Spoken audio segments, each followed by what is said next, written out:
I'm Galen Humphries, co-founder of a company called Enfuse, based down here in Irvine. This is the first Data Intensive Application MeetUp that we're having. And rest assured, this will be the last time that you guys come here at this location, because we're supposed to be in that room, and it's still locked, so blank spaces, thumbs down for lunch. But we wanted to do this. We wanted to do this meetup because a lot of the talks that we give are at conferences, and we kind of get bottlenecked into, we have to submit an abstract. The technology of the talk that we have to give typically has to be related to the largest sponsors of that conference, right, to get your stuff accepted in. And so we get bottlenecked on, what kind of software we can talk about, what kind of paradigms that we can talk about, or patterns that we can talk about when we're doing those conferences. So meetups were a lot better because we get a lot more freedom, I think, here. As you can see, we've got kids and dogs and wives and people, so, and it was all free. We didn't have to pay $1,000 to get a conference pass, right? So, to go along with that, once we do start talking, too, feel free to just yell, stop. Don't yell you're stupid or anything, because that would be super humiliating. But, yeah, interrupt as much as you want. This is not a normal talk, right? We can certainly stop and discuss whatever you want to discuss. But what is the Data Intensive Application MeetUp? This is the new acronym we've made for this meetup, DIAM, right? Just rolled right off the tongue. So Data Intensive Applications, we saw a need for it because you always have your Java users group, whatever Android user groups, and then you have AWS and meetups and things like that. They talk on small pieces. They don't present you the holistic view picture of the processing data at scale. Like they will say, oh, this piece works like that, and it matches to this piece. Right. But with this meetup, we want to touch everything related to the data. Data science, the underlying infrastructure, the technology to process, and the best practices and techniques, and sharing our knowledge and learning something from you too. So that's kind of our goal with that. Yeah, and the other half of the meetups that we see is always, organizations trying to sell products, right? Rest assured, we're not trying to sell you anything because we don't have a product to sell you. So it's really easy not to sell you a product. So data intensive applications are semi-new, I'd say, in the industry, especially with all the new runtimes and the number of different cloud native services and all of that we can connect to. So data intensive applications, for us at least in practice, when we're working with clients, have different definitions, really. So one data intensive application for us could be a Spark application. It's processing petabytes and petabytes of data, whereas another one we would define that as a single Java Spring application that's sort of gluing it together, all of these services, making sure that everything runs the way it should.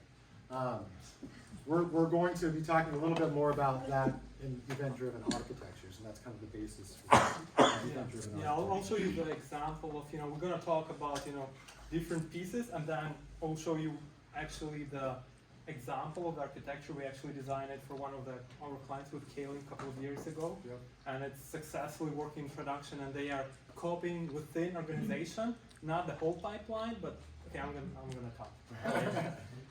Here's a slight roadmap that we could probably veer off in, but the beginning, of course, we're just going to do a little bit more introduction. We'll talk a little bit about traditional ETL patterns now, and talk about how kind of the industry, at least this small narrow piece of the industry that we're in, is definitely moving away from traditional ETL patterns, more for, say, event-driven architectures, streaming, batches, things like that, but kind of moving away from doing transformations inside of those databases. Then a little prerequisite on container runtimes, and then we're going to kind of talk about development patterns and practices, event-driven architectures, kind of wrap up, blah, blah, blah. So for the first meeting for data-intensive applications, we're going to try to set the foundation, because we're going to try to get a cadence to these going pretty regularly. So next meetup might be way more code-heavy with examples, so on and so forth, but they'll kind of vary. We need a foundation before we go further. Here is our little disclaimer right here. Since we're not going to sell you anything, we have to tell you who we are and what we do. Enfuse is a professional services company that is based primarily here in Irvine. We have people all over though, in Idaho, Texas, Nevada, but our main kind of center here is in Irvine. We're a team of professional services consultants that kind of come in and either start greenfield projects with event-driven architectures with clients that have that need, or else, what we see more often than not is clients trying to attempt this themselves and not having the right resources to do so, skill sets, things like that, and they end up spinning their wheels for a few years, and then we get called in and we try to kind of right the ship as smoothly as possible. The difference between us and I'd say some larger consulting firms is we follow a pretty strict pairing methodology with all of our clients. So not only do you get, we build production software in these environments, but we're also transferring those skills to engineers on site so they can pick up, maintain features, maintain all that kind of stuff. So you get a little bit of an education there for your engineers too, so that once we get kicked out the door, you're not dead in the water. So I encourage you to check out our website at some point to get a better idea of what we do. I've introduced myself, Galen Humphries, co-founder of Enfuse. We've been around, almost 2 years now, pretty close to 2 years. So pretty good so far. My history is primarily in a company called ZData. I went through a number of different positions there. Oh, go ahead. I just wanted to check, is it all right to take pictures and post? Absolutely, yeah. Pictures, video camera, whatever you want to do. Are you gonna post the deck or? We definitely can, yeah. We'll either post this. We'll probably just post it on our website. Yeah, maybe we can in the meetup group we'll post a link and you can download the slide deck. Right. So yeah, I originally started out with a company called ZData, which we have a good relationship with now. You need a Hadoop cluster, you need a Spark cluster, you need any of these big data services. They'll come in, set it up, maintain it, knows how to develop software against those big data services, right? Or use those APIs or anything like that. And that's where we come in and solve that problem. So I veered off to start Enfuse, but my academic background is all math, which is I thought was going to be unusual, but the more people I meet in the industry, it's definitely not. So contact info here, email me, Dana and I, feel free. Yeah. And then here's Chris. And that's me. So by the end of the meetup, you will know why. So the story with this is kind of funny, actually, because just like a high school term paper, right? When you say you want to do a meetup and you're working 8 to 10 hours a day, and then you're having dinner, you get like maybe 30 minutes of free time at night to actually put against something like this. So we're trying to pressure it out the last couple of weeks, and I couldn't get Corinne to write anything about himself, so I just put a bunch of garbage up here. And he's like, I think that's hilarious, so I'm going to keep it. It's boring to put your history or you've been working where, so it doesn't matter. It makes his business cards really interesting. That's right. Data. So data's the new oil, right? This is, I don't know, you've probably heard this before, but it is. It's the most precious commodity right now that kind of exists, right? So much data is being produced all the time through IoT devices, everything, right? Every company you can think of right now really is going the software angle. Even automotive industry, which you would think was largely just mechanical, all those guys are software companies now. Every company that can is sort of making that transition into software development, or at least beginning to automate what they're doing, right? But when they're doing that, whether they know it or not, they're producing data, lots and lots of data. The hard part is routing that data in the correct way, right? And getting best practices in routing that data, and how you build a system to effectively make that data available to an entire organization, right? And we'll talk a little bit more about that, why that's more important going in, but I did want to just at a high level discuss some stranger use cases that are going on right now that I think that are going to complement what we do in event-driven architectures a lot. One, of course, is I think blockchain. I think blockchain right now feels very wild, wild west to me with respect to the technologies. There's a lot of open doors and a lot of availability to do some creative, innovative stuff inside of there. Unfortunately, with enterprise clients, which we work with a lot, blockchain is still kind of attached to you know, hiring assassins and buying drugs off the Silk Road and stuff like that. So we prefer to call it, you know, just secure distributed ledgers now instead of blockchain to pass that. But I think you're going to see a lot of interesting things with blockchain technology, especially in event-driven architectures for like data governance, master data management, things like that. Maybe not the data itself, but you know, references to the data that are hashed. So you can be 100% cryptographically assured that this piece of data in this bucket was put there by this person, auditing records, all sorts of things like that. I feel that's where it's going in the future, at least with blockchain technology in our arena. But there's not much more to say about this.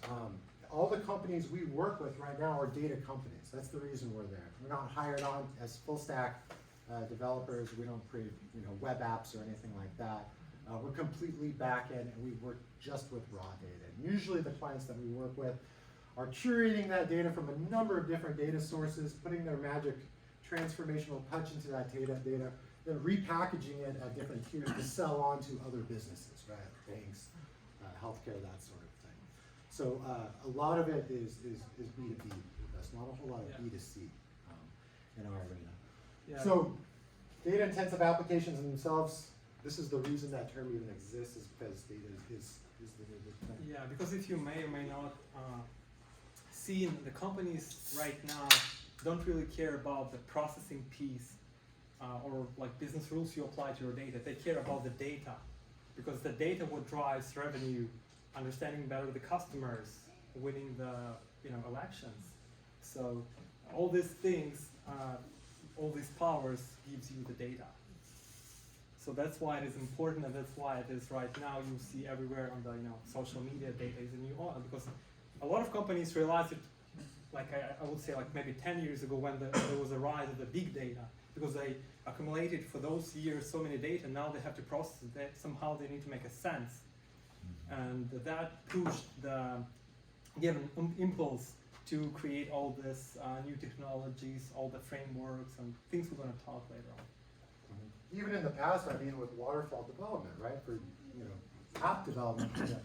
In the past, these days, when we're moving towards definitely more of an agile method with very lean, you know, patterns to get things started, doing, you know, A/B testing with your applications. All of that requires data, right? So, data-driven decisions are really what are driving new features and new products. So, how do we effectively capture that stuff in a nice system where a lot of the data that you're collecting could be, you know, personal data, things like that. So we know CCPA went into effect this January.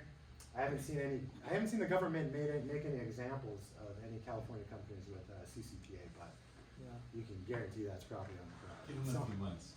Yeah. They're assembling the lawsuits now. Can you give me an idea of your customer breakdown? I mean, the kinds of projects you're getting. Sure. Are So they mostly, I mean, things like clickstream analysis or IoT. What's the? yeah. So we've worked across a few different industries. One of the largest ones we worked with, at least at the IoT level, is a trucking company, right? And they would, you know, buy and lease out trucks to, you know, FedEx, UPS, things like that. And what they had found was this company that we worked with, they weren't by any means an agile software development shop at all, right?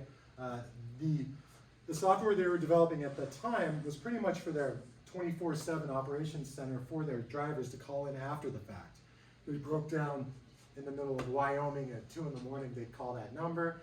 And how they would actually find the drivers at that time is they would tell them to look around for signs, mile marker signs, crossroads. And so when we went in there and we did you know, discovery and framing process, and we did a lot of interviews, we found that some drivers were walking a 1/4 of a mile to a freeway entrance, and that's if they had cell phone service where they were, right? So once IoT became really popular, so this 4 or 5 years ago with this client, they started putting all these on each one of their trucks, right? And the whole idea with them, at least, is they looked at their budget for vehicle repairs, right? And they said, well, if we can collect data in in a real-time manner, right, with these electronic devices that are sending out telemetry and fault codes of the engine, if we can collect that, curate it, build machine learning models, then we could do preventative analysis to warn drivers, because it's going to be much cheaper to ping a driver on their dash system, pull over now, before their transmission breaks, right, rather than after the fact, and before a lot of these problems happen to those trucks. It was interesting because even if 1% of that budget was affected from doing preventative analytics, they were saving millions and millions and millions of dollars in repair fees. So that was just one little piece of business value they found out with those IoT devices. But once they hooked in the architecture and they had data flowing through, they found that they could write entirely new apps, right? Entirely new apps that solved a bunch of customer problems that they weren't even thinking about before they did this, because there was no way they could fathom they could even get this data in the first place. So they were able to offer all sorts of things, making their 24/7 staffed emergency operations center. They were able to reduce that staff quite a bit, because now they're able to do all of that remotely through phone apps and things like that. So, ton of benefits. Lately we've been working a lot with the real estate industry. And one of the big things there is how do I say this in a way that isn't going to break like 20 NDAs? So, let me give you an idea. Oh, we can use the idea of a VIN number with a car, right? With a VIN number, it's a unique identifier for a car, but if you look into an actual VIN number, you can tell what year, what manufacturing plant that car was made, what the model is, everything. The trim, everything. Right. So that VIN number really is a primary key for a bunch of different data attributes, right? But at the beginning, those data attributes were probably not all put in the same place and available and attached to that VIN number. So the VIN number became a way to kind of give a 360-degree view of that automobile, everything, right? So put yourself in a situation like this. If I'm a real estate company and I'm dealing just with real estate data, and if I have a lot of money, I'm probably going to go out and buy every little real estate company that's generating any sorts of data that's useful for me. But then integrating that company's data into, say, a data lake, and then attaching all that data to give a complete property as most up-to-date view as you possibly can. That's the goal. That's the goal for one of the clients that we're working with now. And they're hoping that primary identification kind of spreads throughout the property industry. It'd be similar to a VIN with cars. If I say a VIN to anybody, they automatically know what it is. And that's what they're hoping to generate through with this as well. So we work a lot. We work a lot with them. That kind of translates into all sorts of data-related companies. But I can't really talk about one of them in particular without giving it away. Let's move on. Yeah, we'll go on to the next slide before we run out of time. Traditional ETL. Okay, this is one of my favorite slides because I'm not saying any of this is bad, right? Enterprise software is not bad, but it is expensive, right? I remember a story a long time ago about even how the DBA term was created when Oracle came through and selling this new database software to these different companies. It was really nice, but there was no resources to be able to manage these Oracle databases, and so they invented the DBA role too, and they would train. They'd say you hire out a resource and we'll train them how to be a database administrator. And so they'd be able to maintain that database system. All of these are very similar. So you have relational databases, you have MPP databases, which are very, very good at what they do, but when we're talking about manipulating data and making it available to other business units or other consumers, right?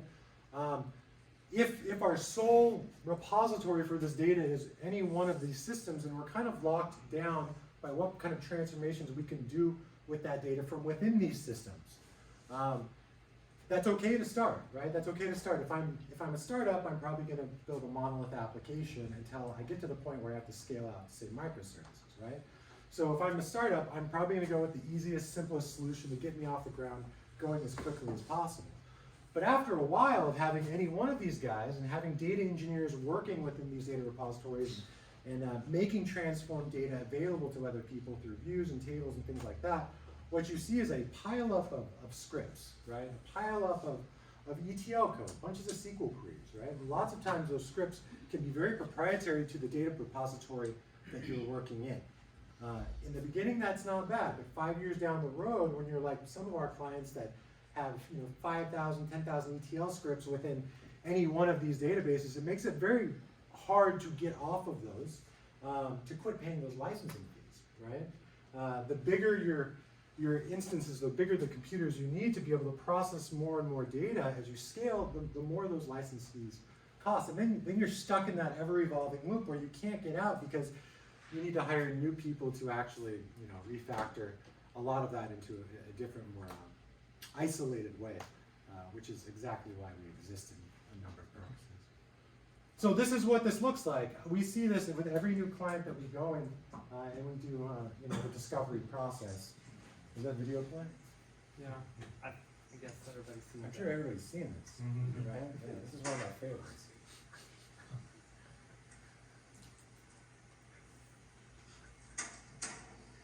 Oh, yeah. It's about 6 o'clock, 6 p.m. every Friday is when it feels like that. So tomorrow, in about 24 hours exactly. So over here, I literally Google searched the worst formatted SQL code I could find, and that's what came up. But I want to give one little story about this. One client that we went on was in an existing project. They were creating their data lake. They were trying to get pairing and software development going, good practices, good cadences. And when it came to getting the business requirements to take all of this processing out of the database and put it into data-driven applications, we need those rules. A lot of the rules were not even available to the business analysts that were trying to build the business requirements around what we did, right? So they were pulling out, Microsoft Word documents from 15, 20 years ago that had SQL queries that they were hoping, version 3 in the name of that document was right. And so that happens so often. Because a lot of this stuff was, before really nice version control, right? Like, from years, we've built pipelines replacing, DB2s and AS400s, and the standard joke with that is, why do you want to replace it? It's been working for 40 years, like, really nicely, right? Of course, to scale out, you do, but the whole purpose of this is this is not unique. Usually when we come onto a customer that wants to get out because they realize they're not at the point to scale because they're locked into these systems, you'll see thousands of these scripts, right? So there's lots and lots of work to do to be able to extract that from the database. Yeah. So one of the issues, and we'll be talking about this much more in future meetups, is when we are locked into a particular vendor with a relational database, depending on what database that is, your only option to scale to handle queries and processing power is usually scaling vertically, right? Even in the cloud, if I have a Postgres database and it's very good at what it does, but I have a whole bunch of transformations happening within that, more users, more data coming in to produce more features and whatever product I'm doing. That database instance needs to be scaled up. Scaling up is super expensive, right? It's very, very expensive to scale up. It's much cheaper to be able to, what we say, scale horizontal, right? Where we can just buy commodity hardware, stack it up, and scale it down. But going from a small instance type to a large instance type, and it doesn't matter what cloud platform you're on, as you scale up with a single instance type, the more and more expensive it gets. In fact, it's much cheaper to scale out horizontally. So when you're in one of those repositories, if you want it to go fast enough, the answer is really easy. You call Oracle or Microsoft and you give them way more money, and you give GCP and AWS more money, and then magically your stuff runs faster, but you're in that endless loop of doing that. You probably know this. So that said, I know that's a bunch of stuff I could probably never say at a conference, right? Because then I would have Oracle people, everybody on that first slide would want to talk to me afterwards. And I'm not saying enterprise software is the enemy by any means, right? it's very hard to replace a really good database, right? I mean, they're fast. They're very, very fast. What we try to get rid of is all of the code smell that's not version, transformations that are within those databases. We want to be able to extract that because in today's world with machine learning, with continuous deployment of models, so on and so forth, it could be very, very interesting, insightful, and could develop new product features if you're able to do transformations through pipelines instead. And then at any point in that piece of data's journey to its end repository, people can hook up applications, see it flow through in real time. You can gain insight much, much faster than, say, an ETL job I'm running in a database that takes 2 months to process the data. If it's going to take a long time, let me see the data while it's running, right? Let me grab and capture that data while it's running, because I guarantee you it can make some kind of product to sell someone at some point. So enterprise software is not the enemy. You're not going to replace it for its core functionality. We just want to take out those transformations. To enable that, really, we have to start talking about container runtimes, right? So everybody's probably at least somewhat familiar with this, even if you haven't used it. I'm sure you've seen this logo for Kubernetes. This is the main hype beast right now, but for good reason. It's Google-backed, right? Anything that Google does seems to get a lot of hype around it right at the beginning. We work a lot in this one called Cloud Foundry, right? Cloud Foundry is similar to this, but there's business guardrails on it. I can't just make a Docker file with Cloud Foundry and deploy whatever I want, which helps DevOps departments in enterprises, right? Because the reason I like this so much as an engineer is I can literally write a Docker file and deploy anything I want, right? A Java application, Go, Python, it doesn't matter as long as I can create that Docker file, which makes it a nightmare for DevOps, CloudOps, DataOps, and for recruiting, right? If I'm in an enterprise organization, but I have 10 different consulting vendors coming in and writing applications all in different programming languages, that makes it very hard for me as an organization to recruit, to scale up people, right? To kind of stay the course with whatever language that we're doing it. So Cloud Foundry does provide some really good guardrails about what kind of applications you can deploy and what kind of languages. Pivotal Cloud Foundry brands this. IBM Bluemix, their cloud offering does Cloud Foundry. This you can get managed clusters in AWS, GCP, etc. And then there's definitely more runtimes that you can do the same thing. Apache Mesos is a hybrid runtime, then there's Apache Yarn, which is really much better for Hadoop clusters and Spark applications. But the core tenet of this is I want to be able to push my application somewhere into a runtime. I don't care if it's on-prem, I don't care if it's in GCP or AWS. I want to be able to push it somewhere, have the route happening, maybe blue-green happening at the same time with my application, and I want to be able to scale it up and down quickly and effectively. Right? That's something I can't necessarily do if I'm running my application on a bare metal machine. It's very, very hard to scale up, because if you do that on-prem, you sign out your work order, you send it away, the hardware comes in 6 to 8 weeks, takes another 2 weeks to hook it up, and by the time that happens, you need 4 more to accommodate whatever scale you're looking at. So if you're in a company right now and you want to get to this, right? Every company we've worked with so far that's been stuck on-prem and wants to get a cloud initiative going, they just say we need to start doing data science, right, in Spark. Because you will very, very quickly run out of on-prem resources when you're doing that, and then it gets management to open up those AWS accounts to dynamically allocate things. You have So- a question? Quick question. Sure. Are you referring to Kubernetes and Docker interchangeably, like pretty much so- the same? Sort of like the Kubernetes runtime is one thing, right? But I can define the applications I want to run on through Docker files and things like that. Because Kubernetes works not only with the Docker, they can also work with other containerization mechanisms. It's very good and it's very complete, but it still has a little bit of ways to go to be like super enterprise friendly, right? But it will happen with this platform, much more so than these two. I would keep my eye on this one for sure. So benefits of container runtimes, they're distributed, right? We get pooled resources. So my Kubernetes cluster sits, Kubernetes cluster, right? My PCF, my Cloud Foundry cluster. There's a cluster of machines underneath, which is really, really nice because I can scale up the resources of those clusters somewhat dynamically. statistically, if you have a number of computers, hard drives are going to fail, right? Memory is going to go out. Bad things are going to happen. But if I can quickly add cheap commodity hardware and pool those resources, then I can scale up these clusters pretty quickly. And so it fits really nicely in the cloud when you can get things like reserved instances and spot instances and things like that. If you need to scale up your cluster to handle more application instances, you can easily do that. I think by the second now. Google's rate, I think they charge by the second now because AWS started doing that. So scaling up and down is very easy. Another benefit they give us is they make our applications highly available, right? So once I have an application in there, the pattern always used is I'm an e-commerce application, I have a website, it's running in a container in Kubernetes, I'm doing okay, I don't have a problem with throughput, nobody's complaining, but Black Friday's coming up, right?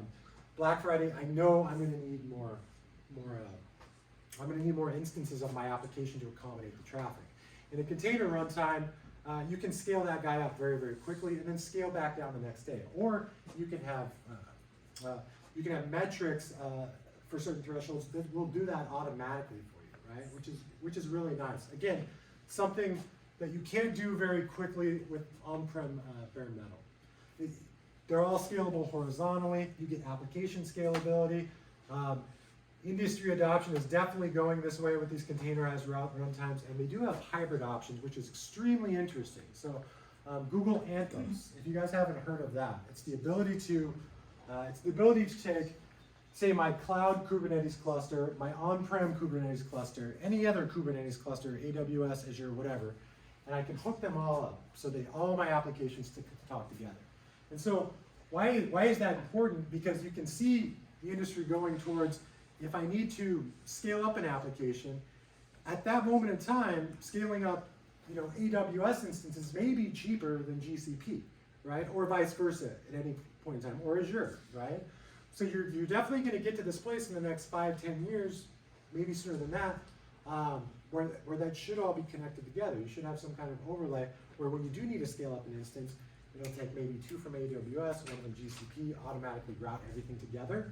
And it'll work fine. In addition to, if you need to provide data to some of these applications, but your data cannot leave your on-prem data center, right? That's a perfect opportunity for like a hybrid style Kubernetes cluster. So these guys, definitely check these out. We're not going to talk about them probably at all ever again, but super interesting. And this is the last, almost the last part for me to talk, but this is a great sort of comic strip that I hope you guys have seen. It's management coming in saying they want to move all their apps to the cloud, and he responds, you can't solve the problem just by saying techie things and ends up in Kubernetes, right? And so when you get comic strips like this, then you really know that technology is up on the hype cycle right now. The same thing as Hadoop years ago, and big data, right? It'll come back down, but it'll be replaced by something else equally as cool, I'm sure.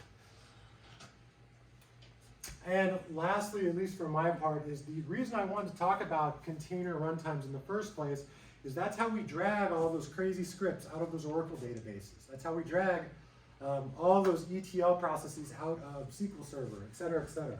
We need a place to actually still do those transformations, right? But instead of a bunch of, codependent or scripts that are dependent on each other, that you can't necessarily test that well, unless you can afford, testing licenses and things like that. Question? Sure. These transformations that you're referring to, you're talking about the ones that are at time of ETL, or these are like runtime transformations in the application? Where is this transformation logic you're referring to? What layer? Sure. So typically what we see a lot of is data coming in through, say, a Kafka topic, right? If people need data in whatever capacity in some kind of persistent repository, or if they need it enriched before it hits that persistent repository, if you need to call an API and attach a piece of data to the record, if you need to map different values to different things, anything like that, we would call a transformation. So it is highly, say, ambiguous, right? A transformation for the most part? It depends. I mean, it could be one time, it could be many times, depends on the business logic. Transformation, it doesn't mean really one or many. It's just, whatever the requirement you have to do.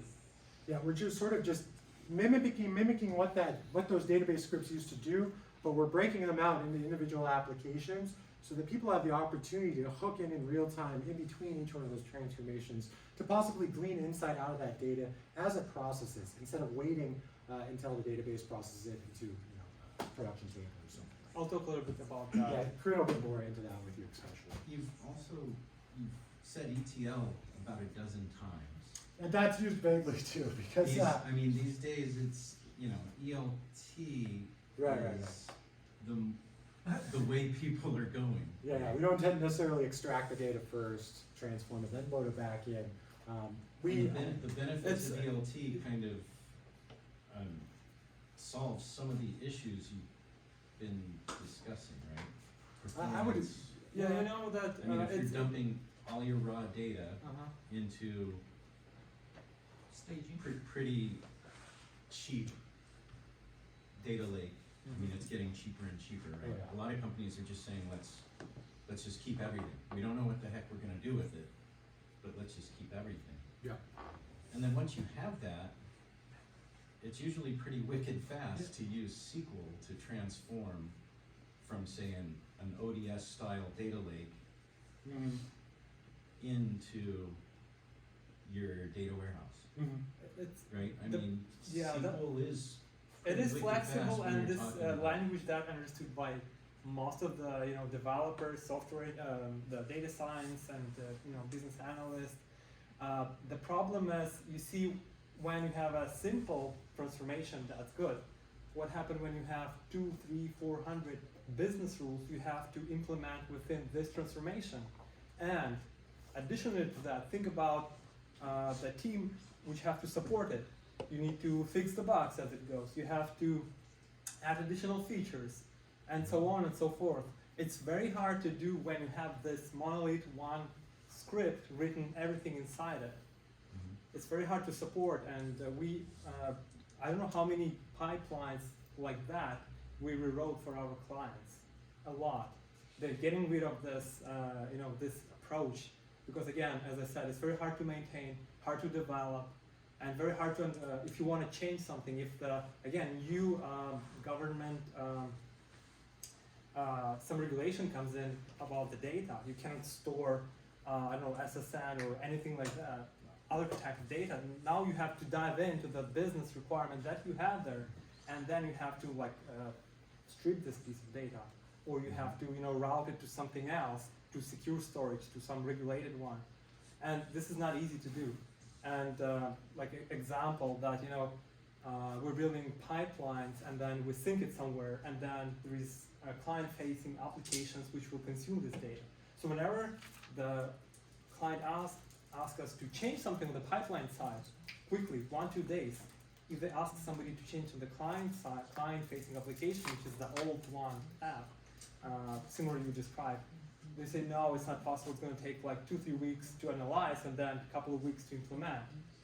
So that's your flexibility, because business also wants all the new features on the market quickly. They cannot spend a month trying to figure out what's happening there, because nobody knows. It was written 15 years ago, or maybe 5 years ago. Sometimes you look at your code 5 days ago, you don't understand what's there. So, and understanding, going back and back is much harder. Well, and that said too, that's why I was trying to be clear at the beginning, those databases aren't going anywhere. SQL's not going anywhere, right? It's the right thing for the right use case. And typically we're not going out soliciting people that use databases that have a big data engineering department, right? Usually we get called in when just stuff becomes so chaotic at that point with the build-up that they actively want to take things out of that and place them into runtimes and things like that.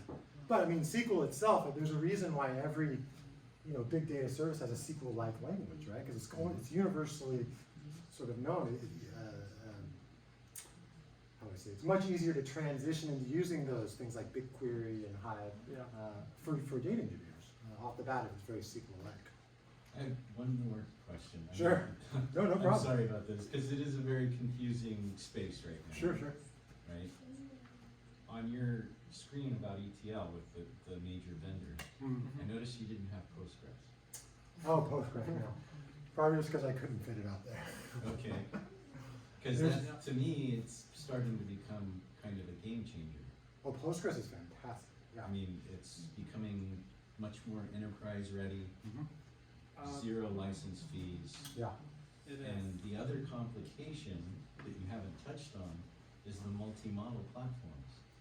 All of those servers, just about, that you had on that screen, now provide a big data option. So when, SQL now provides graph DB, right? Yeah. Postgres has graph or big data or relational. when we talk about Postgres specifically, the most famous one that we started with at least was Greenplum, right?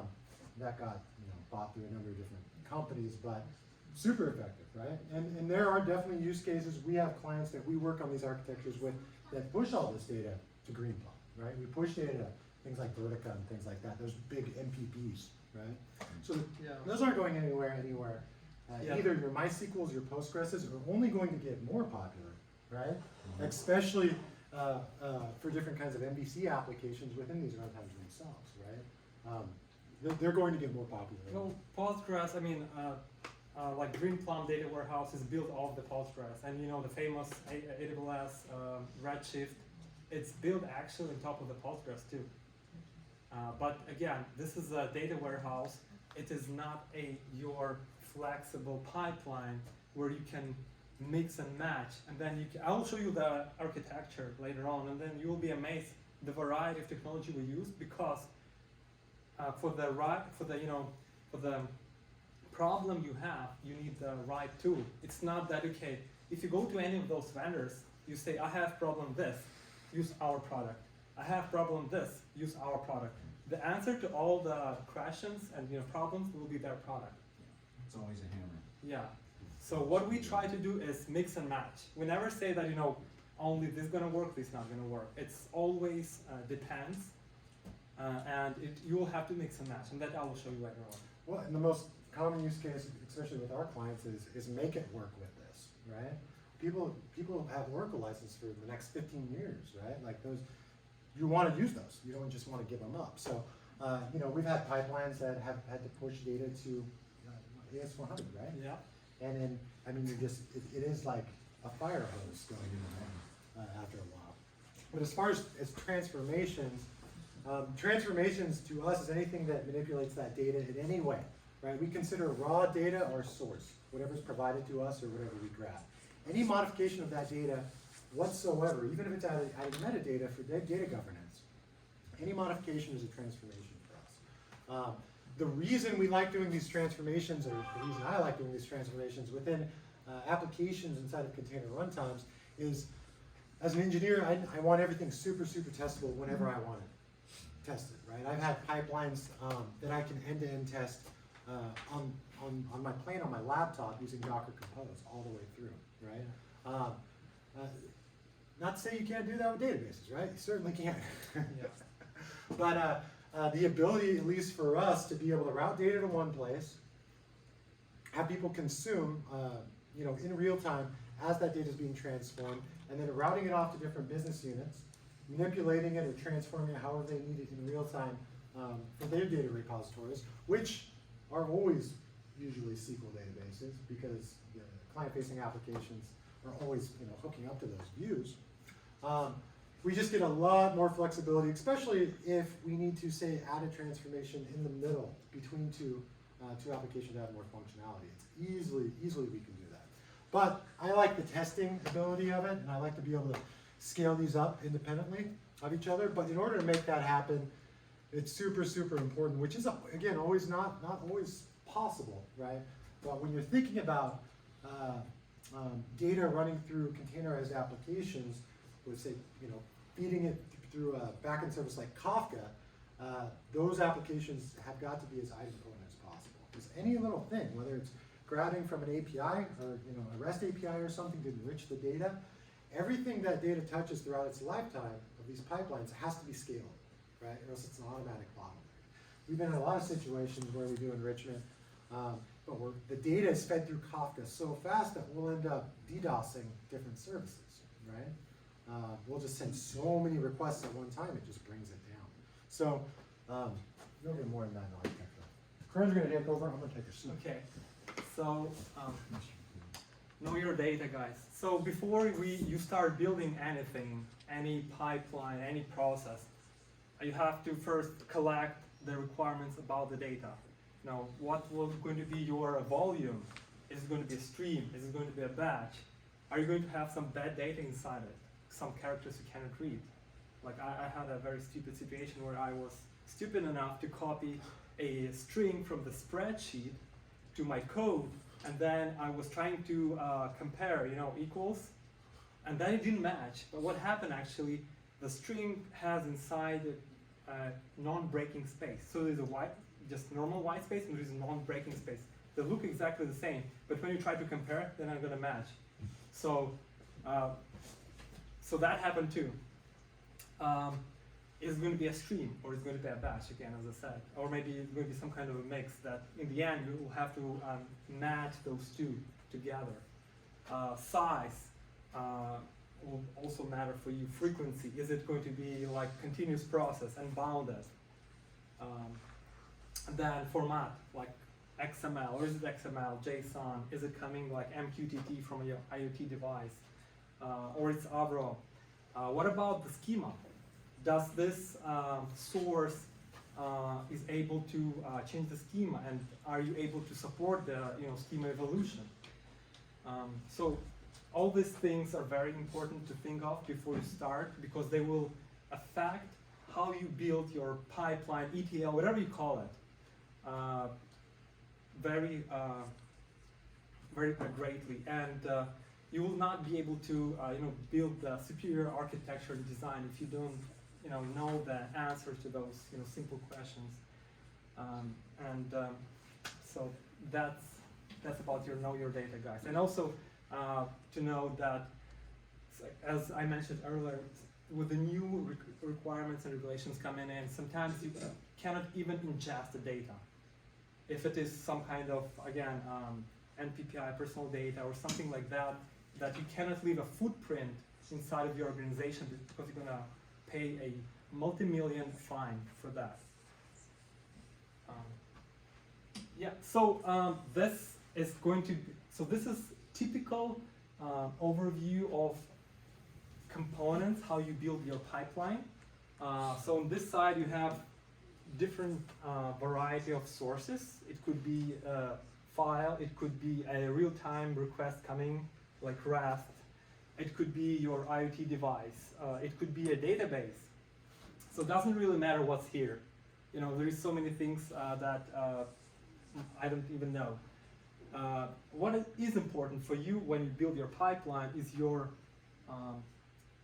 data ingestion layer, first here.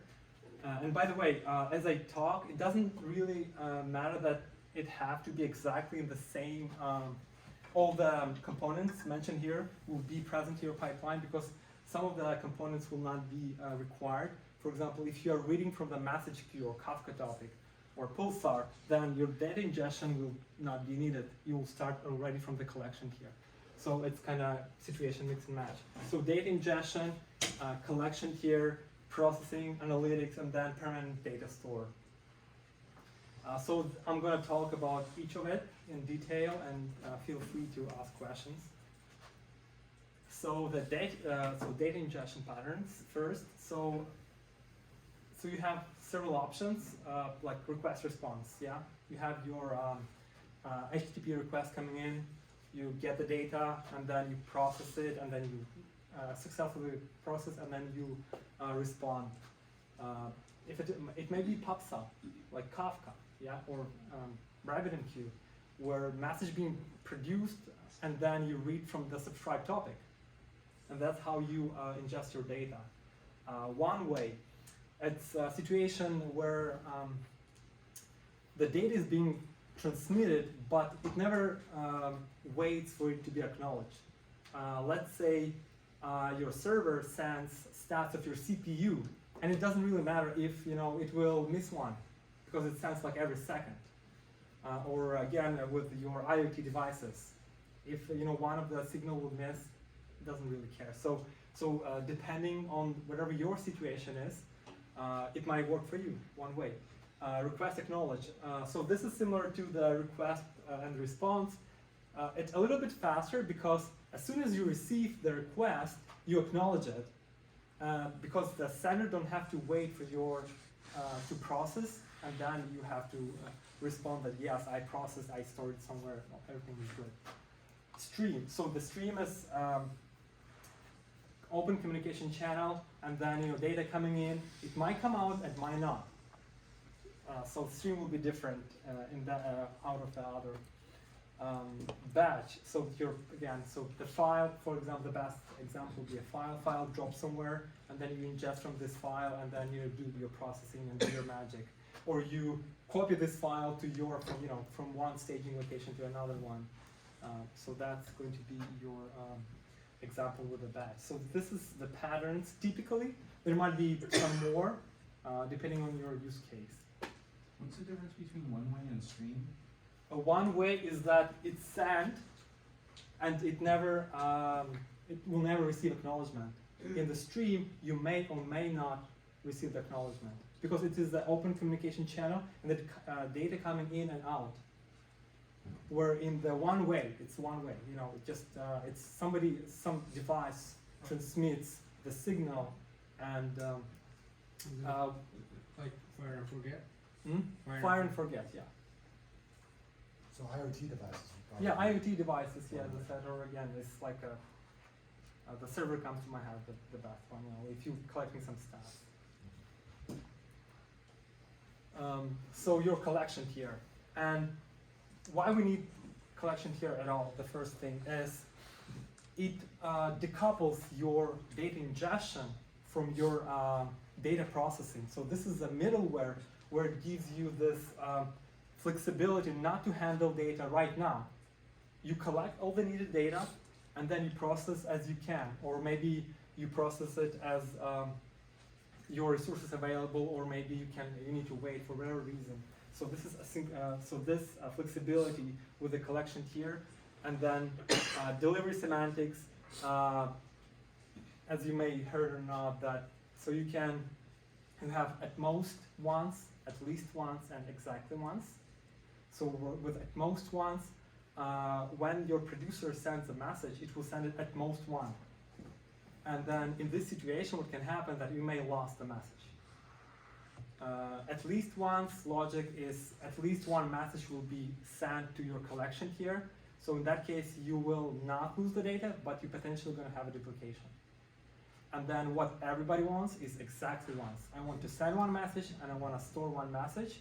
And this one is the most hard to do.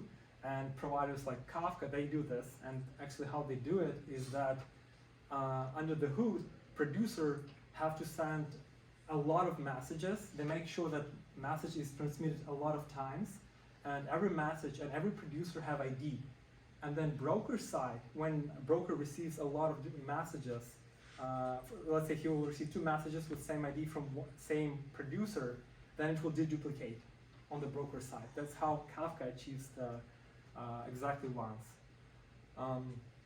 So durable messaging, yeah. So you collected your message, you stored it in the Kafka or Pulsar, RabbitMQ, whatever the preference is, and then it's gonna stay there for some time, yeah. So that's something that it's not really a database, any like permanent storage, but it gives you flexibility to process it later. So most of them provide the same functionality like partitioning the topic or queue, replication. As a result of replication, you have your fault tolerance, because if you have a cluster and you have multiple brokers, and then your queue or partition will be replicated across multiple brokers. So let's say one broker goes down, you don't miss a piece of information. It is replicated to the other brokers, and then you can read later on from one of those. Nice feature comes with this collection here, that it doesn't require load balancing and any circuit breakers and things like that rise as the microservice architecture came in. That when you have this distributed environment with a lot of data to process, a lot of requests coming in, you have to load balance it somehow. When you have the collection here, then you don't need to, because you send to the topic and the broker will load balance it for you internally. You don't have to think about it at all. Again, the circuit breakers, let's say what I mean by that is when you send a message somewhere, or you need to request some piece of information for some component and it's not available, what you do? Now you should have a plan B, how to handle it. That's what your circuit breakers. So again, you don't need when you're using one of those collection tier providers like Kafka, Pulsar, Revit, and a bunch of others like Kinesis and Amazon, and Google have its own that pops up.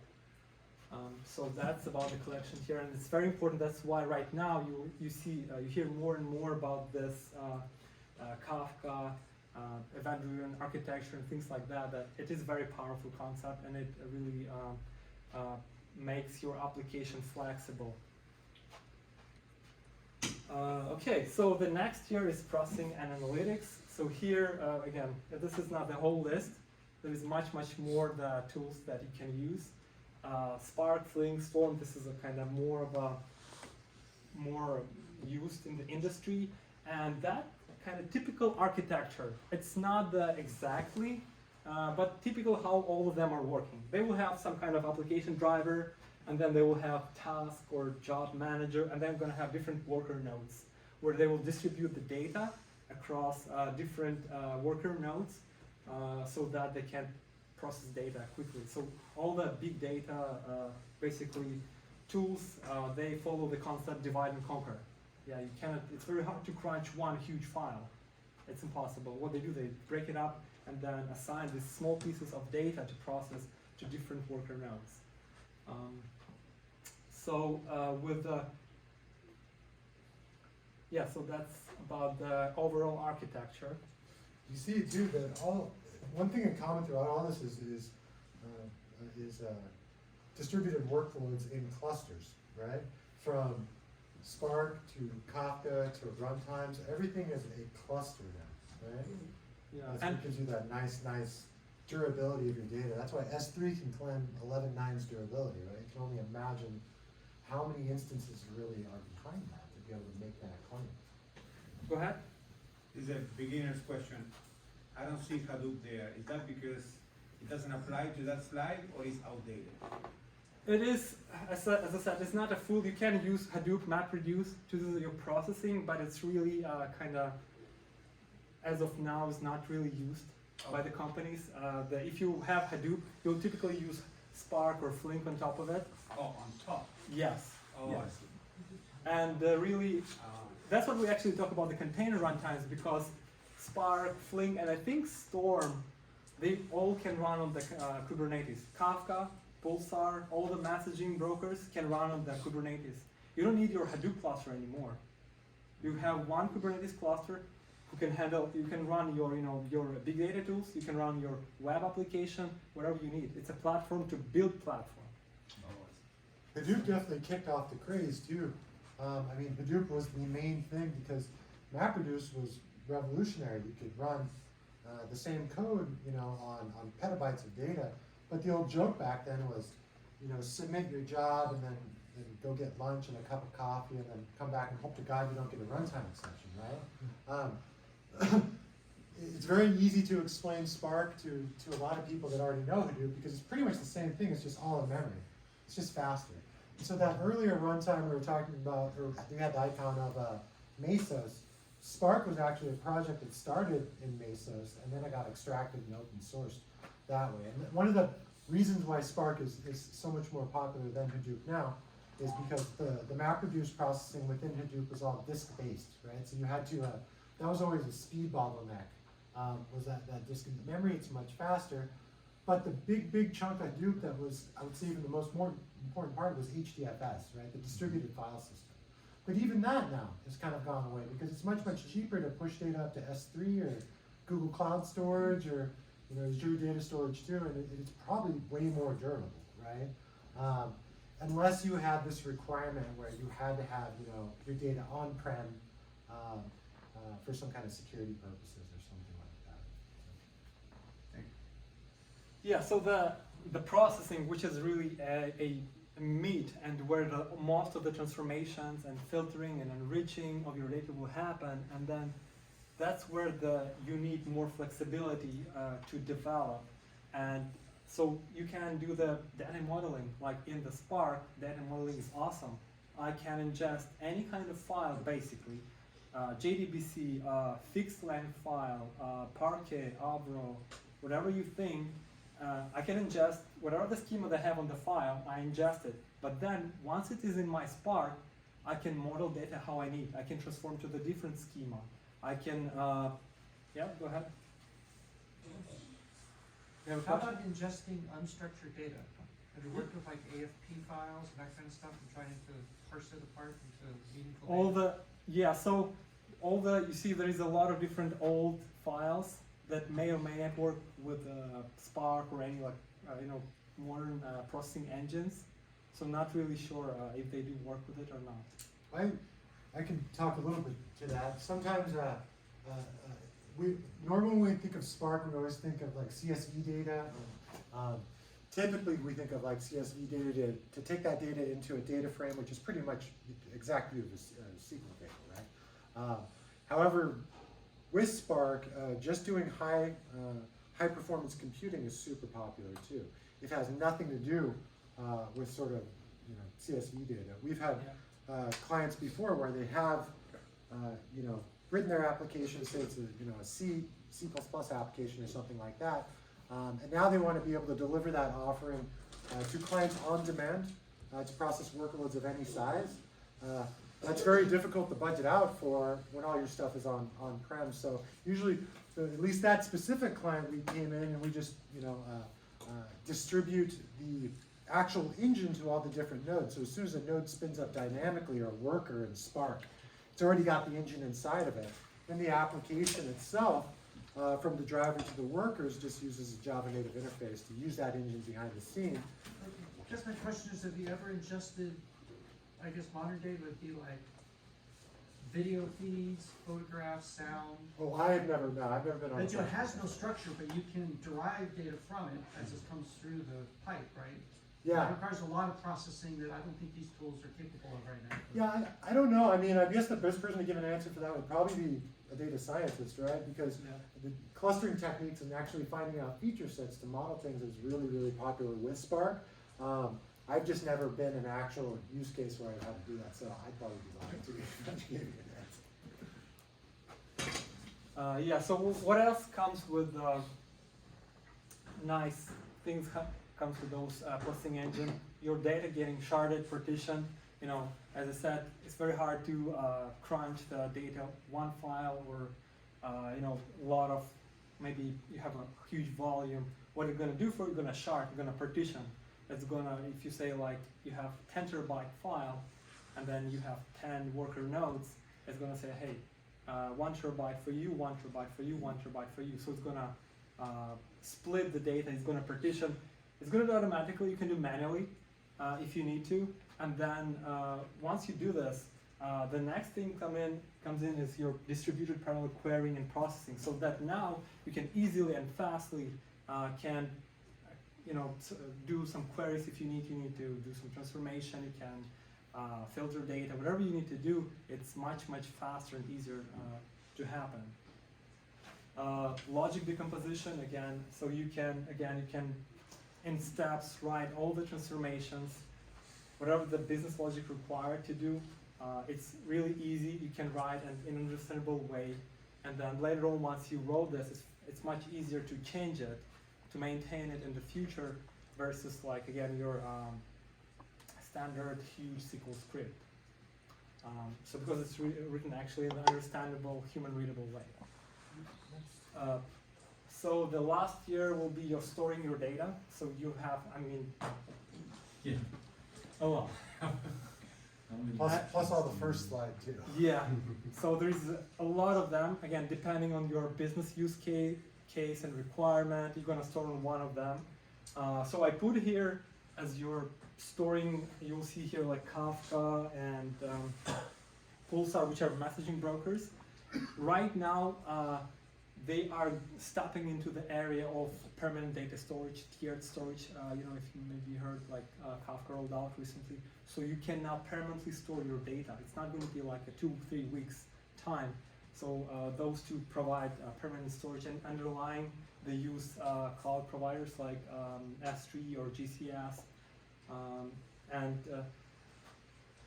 Again, depending on your use case, you might use the Neo4j, which is the one of the very most use cases is for data fraud. So they use a lot in the data fraud. Hive, Redshift, your data warehouse. So the interesting thing about, you know, GCS, Google Cloud Storage, and S3, they have 11 nines durability. It's basically, if the World War III will start, your data still will be there. So that's really awesome. You just won't be able to read it. Yeah, yeah. It will be somewhere. One day you will, you know, get it. This means all the mistakes you've made on the internet will for surely exist for the rest When of you're talking about permanent storage, are you Yeah. talking about like the cold storage options, like or Yeah. is it in Amazon as Glacier? Yes, yes. I know it's, again, it will depend, because like with S3 it could be your cold storage, like you store data which going to be, which need to stay within your organization for like 7 years for audit purposes. Mhm. Yeah, that could be a case too. It could be that you process the data and then you sync it to some kind of SQL database so that some client-facing application can serve this data later on. You can push it to some message broker so that, for example, anybody can connect and then consume this data. Like, for example, LinkedIn, creators of the Kafka, initially what they try to come up with some solution where they can expose data easily within the organization. Yeah, because they have so many different departments, and then each department has its own data. And then what they did, okay, now let's do Kafka. They created it, and then now if you need data, go to this topic, consume the data. Go ahead. So I think the Hive is a SQL interface, but you're saying you can persist data Yeah, with that? inside the Hive, by yeah, itself? yeah, Doesn't rely on another storage? yeah. It relies on the. Hadoop, right? It can no, you can create Hive on top of the. But it needs something, does it not need something underneath it for the storage? It's not Yeah. doing the storage itself. Yeah. It could be HDFS, it could be S3, it could be GCS. So, but it's not, Yeah, I get what you're saying though. it's not the storage means, it's just the access means. Right, right. With Hive, just like all of these MPPs, you could define these external tables onto whatever storage you have, right? Whether it's S3, but with this guy, at least, lots of times we see Hive today, usually in EMR or Dataproc, right? Which are those supposed to be those ephemeral clusters that you can spin up, you know, a Hadoop cluster and then spin it down. So how do we work with data that's in, say, S3, but we want to use Hive inside of EMR? How that typically happens is the EMR cluster will spin up, and each one of its nodes, it has its temporary kind of disk inside of those containers. The external table will point towards S3, you ingest it that way, then it's local to the actual processing. You do your processing within Hive, exports it back out, and then spins down that I cluster. was just saying it's not a persistent layer. No, it's SQL-like layer on top, you know. And that BigQuery is the exact same way. I mean, all of those cloud-native tools for data exploration, same thing. Typically, you're putting your data now inside of either Google Cloud Storage, S3, or something, and then querying on top of that. So that's your storage layer, and then I'm going to move to the next with the actual example. We have our client, and the client going to drop some files to the S3 location. And I mean, it can be S3, it could be GCS, it could be any storage. So it drops the files there, and that triggers the event. So we have the Data Identifier application. This app continuously queries the storage for a new files. Yeah, and then once the new file received, this application will read the metadata. It's not going to read the actual file. It's going to read the location of the file, size, and things like that. I didn't mention here there is a database attached to it, which is going to store everything in there. And then what this app going to do is going to send a message via the Kafka cluster to the launcher application. What the launcher does, it simply invokes, it takes this message, it creates the HTTP request, and then submits the request to the EMR cluster, and then it launches the Spark job. So when it launches the Spark job, that's when. So that green, put your finger up on the screen. You put your hand up. This one? Come over this way a little more. The box on the other side. This That one? Does it say leader or what does it say in the box? Launcher. Launcher. Launcher. I don't know how we can zoom in on that.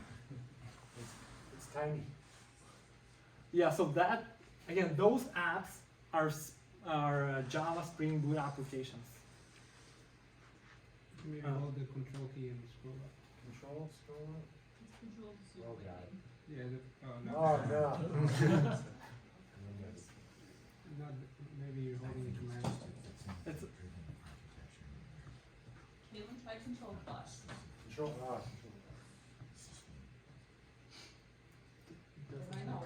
Have to fix the president. Yeah, I don't know. okay, so Yeah. let's continue. So that, Yeah, yeah. what this app gonna do, is just gonna read this message, and I'm gonna prepare the HTTP request, because the EMR, if you may know or not, that it has the REST API through which you can trigger different jobs, specifically Spark job. So when you trigger your Spark job, it's actually going to go to the S3 and then pool the files, yeah? And for example, if you have CSV file or Parquet file, and it's going to break down them, and then if you have, when you launch your job and you have like, I don't know, 5 or 10 or 20 different worker nodes, it's going to split the file between all of them, and every worker node will go to your cloud storage and download its piece. So one thing to note that some of the compressions you have, like I think gzip and a bunch of others, they are not allowing you this flexibility. If you compress the file, it will not allow you to break it. Okay, so that's one of the things to note. So once it downloads all the files, it does different, grinding and whatever is required, heavy processing or joining, because like this in this example, actually there's huge files, terabyte files in there that we crunch together. They kind of relational. So once it crunches those files, it will output record by record back to the Kafka topic. Okay. So it outputted all the basically message by record to the Kafka topic, and here starts the. This is application Spring Cloud Stream, and we have your application which starts reading the messages and start doing different processing, transformation, enriching. Here we have an Elasticsearch where we have to grab some piece of information and match it to this record. And why we do it this way, you have multiple transformations, because we have a lot of different business rules. If you write it in one application, it will be very hard to again maintain, scale, etc. So we break down logically business rules inside of those applications to process the data. What it's not mentioned here, they communicate between each other via the Kafka. So this guy reads the message, does the processing, sends to the next.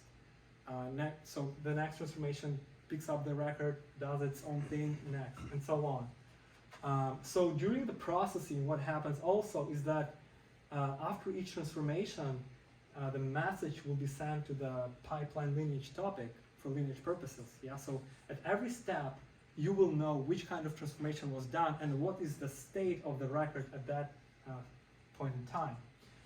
Also, if you have error happening, some exception, you process the data and then some piece of it is missing, and then you cannot process it, it's throwing exception, whatever reason, all the data with errors are going to go to the error topic, to the separate topic. And those one who successfully will be processed will be synced to the pipeline output topic. And later on, so this processed data will be stored in output. And then there is a process which at its own speed syncs the data to the SQL database. So you see here, we've done this whole processing massively in very parallel fashion, pretty quickly. And then here, when we're gonna sync to the database is our bottleneck. We don't want our process to be dependent on this. So that's why we have a topic. We filled up the topic with the data, and then our sync with its own pace gonna sync the data to the SQL database. And then later on, I didn't put here, but there could be your consumers of the data from the SQL database. Again, it could be no SQL database. It could be kind of storage, any kind of other storages. So this is just a example from the architecture. Other pieces here. So this runs in the Cloud Foundry. This is your container runtime.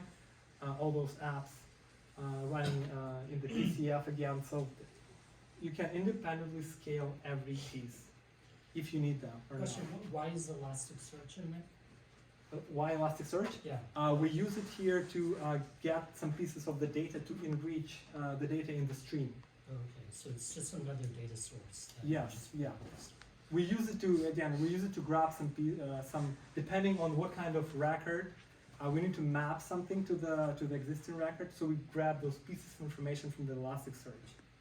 Elasticsearch too, with a lot of our clients these days, data that's being processed and transformed is then indexed into Elasticsearch indices, and then typically they'll layer with an API gateway like Apogee or something like that, so they can monetize off different customers consuming data directly from API endpoints, and then they're serving it from Elasticsearch.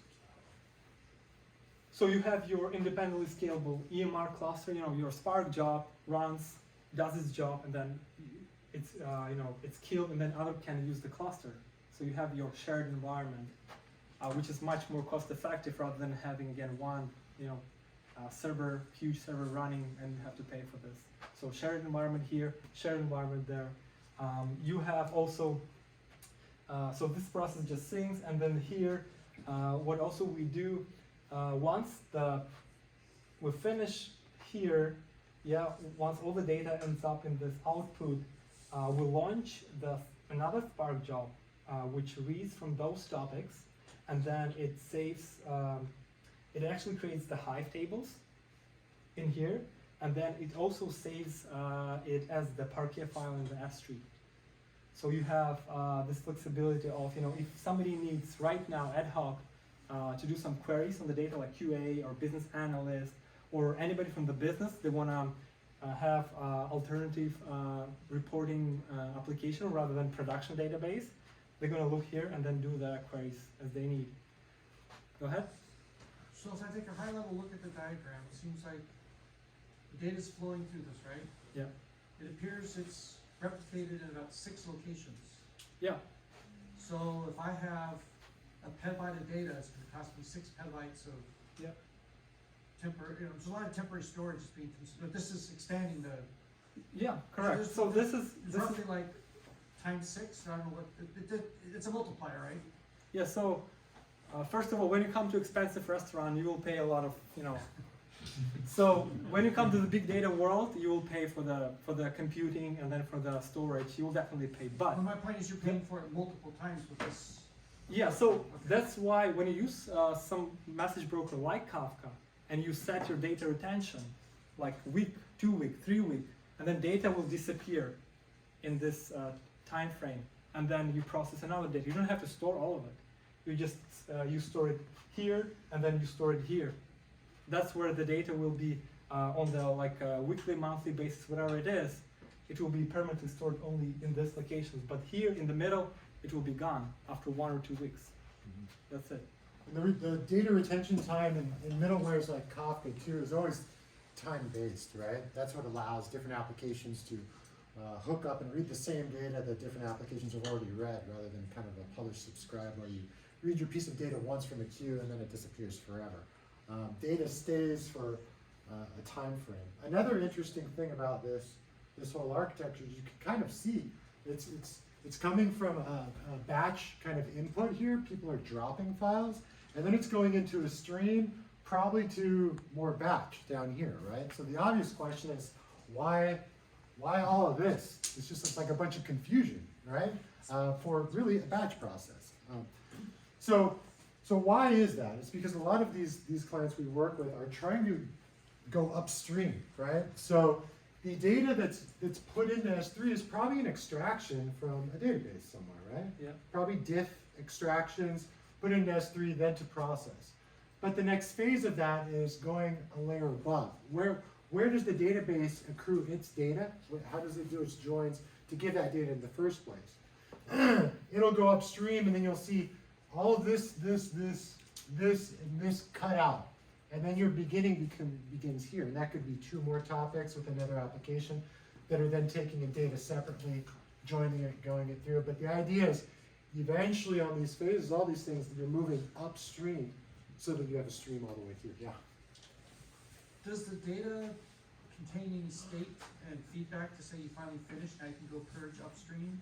Or stay in here until I'm successful? Maybe it's stuck in error state for a month until someone Right. gets around to fixing it. Right. Is there a feedback loop to say you can ditch the data now because it made it to the end of the pipe? Mhm. So typically markers are used for that, special payloads that are pushed out. The difficult part with that though is when you're pushing data into a middleware like Kafka that's distributed, right? You don't get order very well because you have all these partitions. So how do you guarantee order? It's a very difficult situation, especially when you're going from batch to stream to batch. The guys over here are going to want to know exactly what you said. When is the data done processing everything? I can give you one really good example about a badly scoped project where that was the exact problem. The exact problem was data engineering says, well, I don't know when you're finished with the data because we don't have any indication over here. And the architecture is very similar to this, where we're getting batch processing, scaling up these guys to make things go as fast as we possibly could, and then push into the SQL database. To perf test that in this environment, you're looking at like $90,000 to $100,000 a month for instances just in a pre-prod environment, not even production, right? And then QA would complain because values were off because it was exceeding the SLA. It was taking 30 hours to process all of this data because they didn't want to, the client didn't want to scale up those instances as much as they could because it was too expensive. So how did we fix that? We didn't do streaming, right? We kept everything event driven, so to kick off a transaction process, or kick off a process, we still send a message to the cluster. But at that time, it was easier to migrate all of this into a Spark application for that time that already existed. They already had it, they're already paying for it. And we were reducing that time for the processing and the enrichment of that data to the endpoint from 30 hours to like 5 minutes using Spark. And what was the #1 bottleneck for that was data was being enriched, but the requirement was a service API, an internal service API that we had to hit. It was backed by an Elasticsearch cluster, right? The API was developed for single requests. They never planned for us pushing 150 million values with an SLA of less than 24 hours. So we completely DDoS that pretend this is Elasticsearch. We'd get a request back. We would get maybe 1,000 out of 10,000 requests back. So all the rejections we had to send back. We had this little feedback loop here that was just rinse and repeat. Keep trying to enrich the data until you actually get something back. By the time that entire process happened, 30 hours went by and things were not matched. So how did we solve that? We said, well, forget about your API, forget about Elasticsearch at this point, right? How do you get the data in your Elasticsearch index? They say, well, we just have it in S3, we ingest it into the index through an application, then we provide it to you.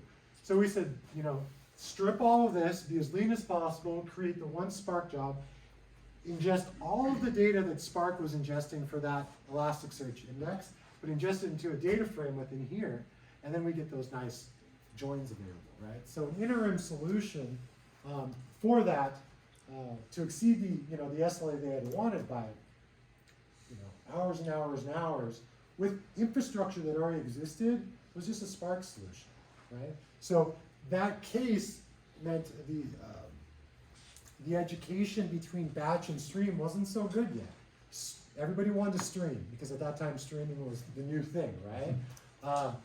But education is so important, especially when talking to potential clients, stakeholders, internal stakeholders especially, saying, I know streaming is cool, But if you really want something on time, then, you know, you can build in a week rather than 6 months.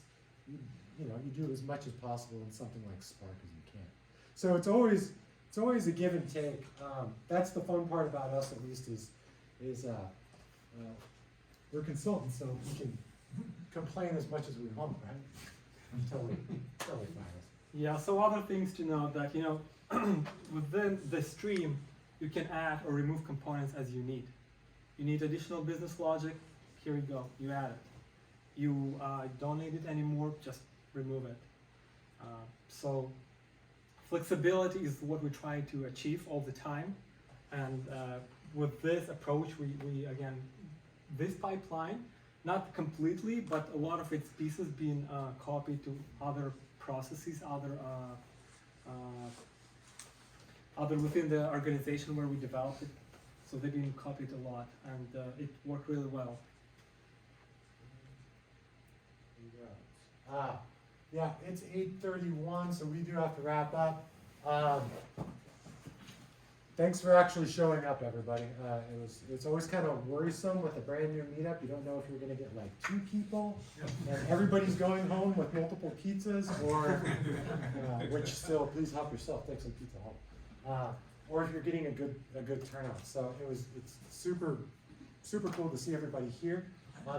The next one we want to do in April. This is not an Enfuse meetup though. So if you're doing anything with data intensive applications, if you're playing with Hadoop or you're playing with Spark, and you want to show something off, let us know, right? And, you know, we'd love to have more people than just us present here, because there's a lot of cool things going on right now within this industry. So we'll get some information about, you know, how to coordinate that, but we're targeting probably April for the next meetup, and it won't be here, I guarantee. I know that one for a fact.